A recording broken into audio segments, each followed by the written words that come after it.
ডিম আগে না মুরগি আগে? আপনি কি এটার উত্তর দিতে পারবেন? বলেন, কেউ উত্তর দিতে পারবেন? যদি বলেন মুরগি আগে, তাহলে বলবো ডিম থেকে তো মুরগি হয়। এখন যদি বলেন ডিম আগে, তো মুরগি তো ডিম পারে। এখন কোনটা আগে কোনটা পরে? এটার যেমন কোনো উত্তর নাই, আল্লাহ তাআলাকে কে সৃষ্টি করেছে এইটার কোনো কি নাই, উত্তর নাই। কোনো কিছু কিছু বিষয় আছে, এগুলার কোনো কি থাকে না, উত্তর থাকে না।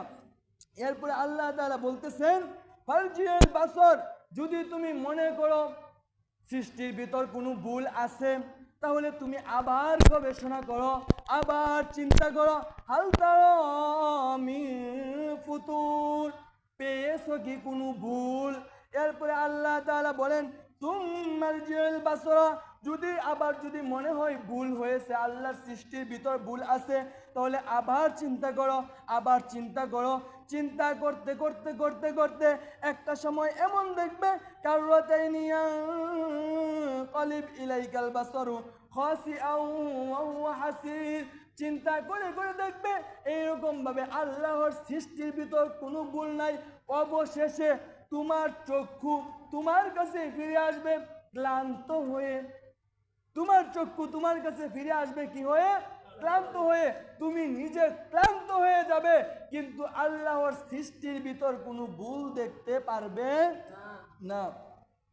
তো সম্মানিত উপস্থিতি, এই জন্য আমরা বলবো সবসময় কি করা, আল্লাহ তাআলার সৃষ্টি নিয়ে চিন্তা করা। কেউ যদি বলে যে আমি আল্লাহকে দেখতে চাই, আগে আমি জান্নাত জাহান্নাম আছে না না আছে এইটা আমি কি করতে চাই, বুঝতে চাই।